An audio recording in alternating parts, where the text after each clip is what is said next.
محفل علمی ادبی زیر شعار معلم استاد اولین است که بخشیده به جشن 30 سالگی استقلال دولتی جمهوری تاجیکستان در مؤسسه دولتی کالج تعلیمی آموزگاری شهر تورسونزاده تشکیل و گذارده شد. در آن نمایندگان مقامات اجرایی حکومت دولتی، دیرکتوران مؤسسه‌های تعلیمی، آموزگاران، کتابداران کتابخانه و محصلین مؤسسه‌های تعلیمی فعالانه شرکت داشتند. نخست نمایندگان مقامات اجرایی حکومت دولتی با معروضه پرمحتوای خویش درباره دستاوردهای دوران استقلال در سمت معارف برآمد نمود. قید کرده شد که در 29 سال استقلال دولتی جمهوری تاجیکستان در شهر تورسونزاده سمت معارف به بسیار کامیابی‌ها نائل گشته است.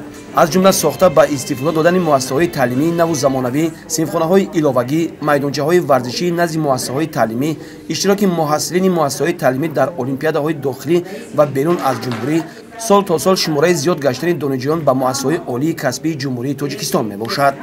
همچنین در این محفل علمی ادبی دیرکتور مؤسسه دولتی کالج تعلیمی آموزگاری شهر تورسونزاده برآمد نموده به مقامات محل و حکومت جمهوری تاجیکستان برای دستگیری‌های همه‌جانبه در سمت معارف اظهار مینه‌داری نمود.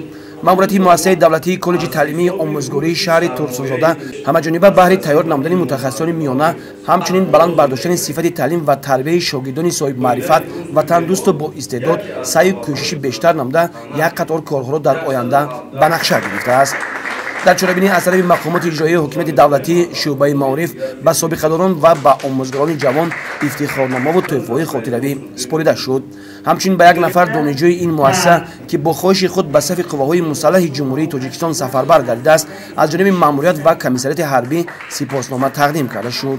در آخر نمایندگان مقامات اجرایی حکومت دولتی شهر تورسونزاده در سخنرانی قید نمودند که هر یک آموزگاران و خوانندگان را میباید بر عوض اینقدر غمخوری‌های حکومت جمهوری تاجیکستان محض تلاش‌های بی‌واسطه اساسگذار صلح و وحدت ملی پیشوای ملت محترم امامی رحمان در سمت معارف سطح تعلیم و تربیت را درست برآورده خوانندگان را بر راه وطن دوستی و وطن پرستی هدایت نمایند.